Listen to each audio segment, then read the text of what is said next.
Voilà, donc on va continuer avec l'exercice 2. L'exercice 2, on demande de démontrer que cette application f définie de 0,1 à valeur dans R qui a x associé 0 si x égale à 0 et 1 sur x moins partie entière de 1 sur x sinon est Riemann intégrable. Alors, là on va voir que ici c'est 1 sur x moins e de x moins partie entière de 1 sur x et il y a des points de discontinuité et il y en a un nombre infini. Donc on va séparer l'intégrale en deux parties. Alors, ici on considère epsilon positive. Non, d'abord avant ça, on va regarder les points de discontinuité de f. Avant ça. Ici, ce qu'on va faire, c'est soit x0 appartenant à R, on a ça, x égale à 1 sur n appartient à grand N, f n'est pas continu en x0. D'accord? F n'est pas continu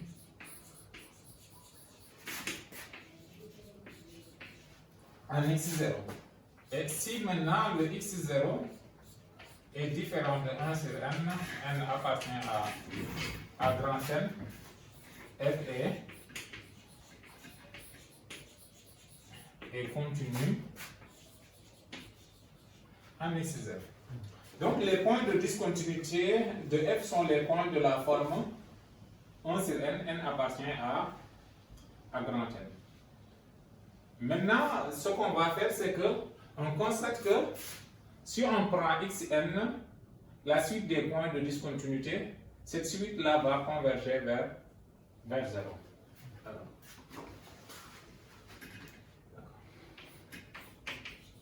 Puisque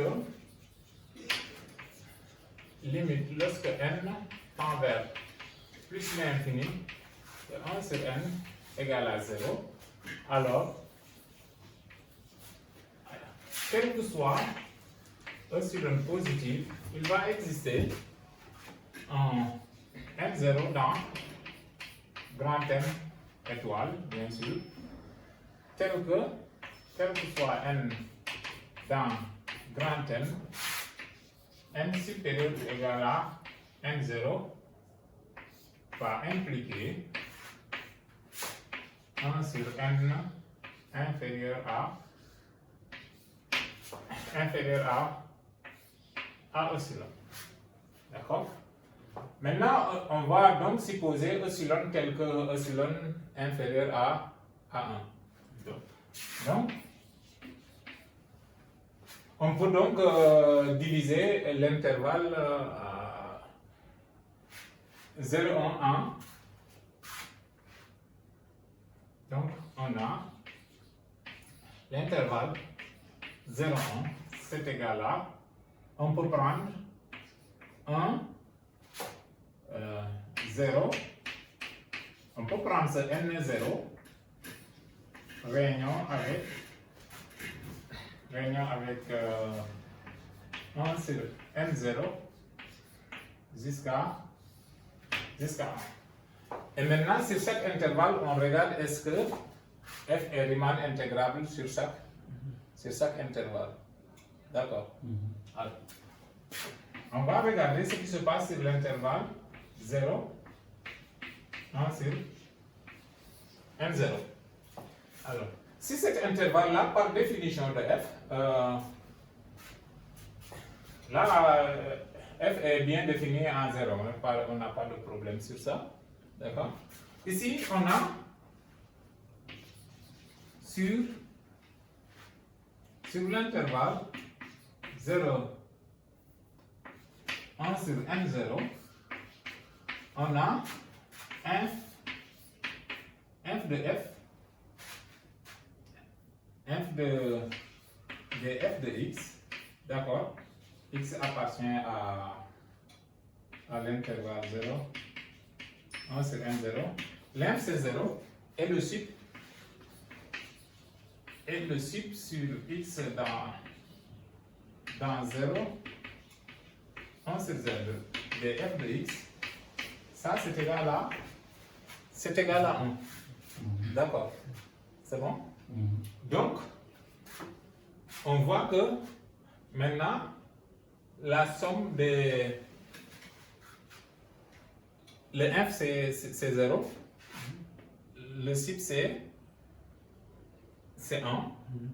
Donc la contribution de f sur cet intervalle-là, si on regarde la longueur de l'intervalle, c'est inférieur à epsilon. Donc il existe donc des fonctions en escalier comme celui-là et celui-là, tel que quand on met la sup multipliée par la longueur de l'intervalle, ça fait 1 sur n qui est inférieur à ou égal à epsilon. Donc c'est Riemann intégrable. D'accord? C'est bon. Et là, on voit que cette quantité-là, c'est inférieur à et 1 sur n0 moins 0 est inférieur à ou égal à epsilon. Hein? D'accord. Cette quantité-là est inférieure à epsilon, donc f est Riemann intégrable sur cet intervalle. D'accord. Ou bien il y a donc f est Riemann intégrable. Riemann intégrable sur l'intervalle 0, 1 sur n0. D'accord.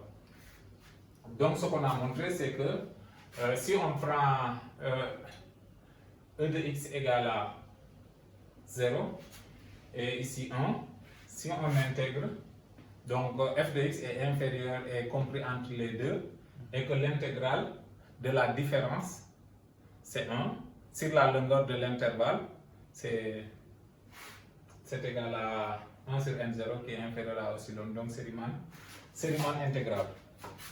Maintenant, on va regarder ce qui se passe maintenant sur l'intervalle. Sur l'intervalle 1 sur n0 et l'autre. Donc, on regarde maintenant sur l'intervalle 1 sur n0 et 1. D'accord. Et là, on voit qu'il y a un nombre fini de points de discontinuité ici. D'accord. Alors, sur cet intervalle-là, il y a un nombre fini de points de discontinuité. D'accord. Il existe un nombre fini. Il y a un nombre fini de points de discontinuité,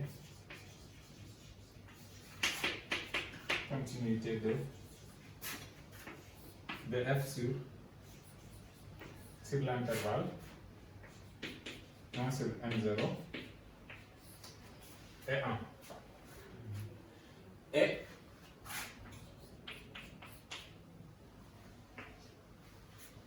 pour tout i appartenant à n étoiles, et quel que soit i appartenant à n étoiles,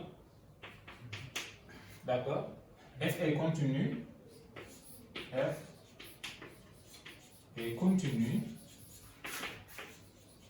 sur l'intervalle 1 sur i plus 1 sur i. Donc f est continu par morceau sur cet intervalle-là. Donc f est continu sur l'intervalle et continu par morceau. Hein?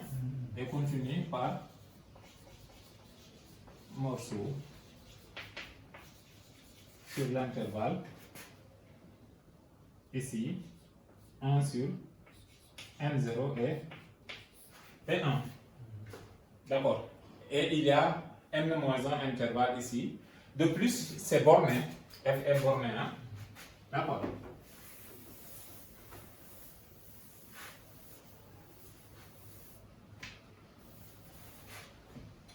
D'accord. Ça, c'est toujours inférieur à 1.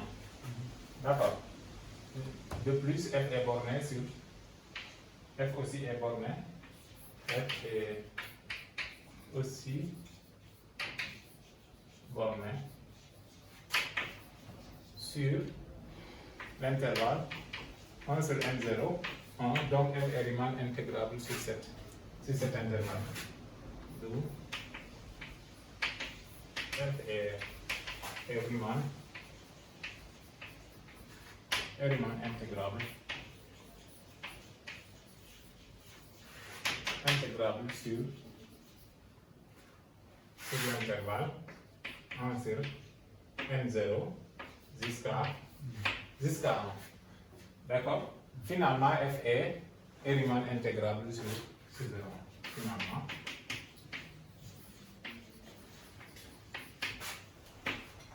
F est Riemann intégrable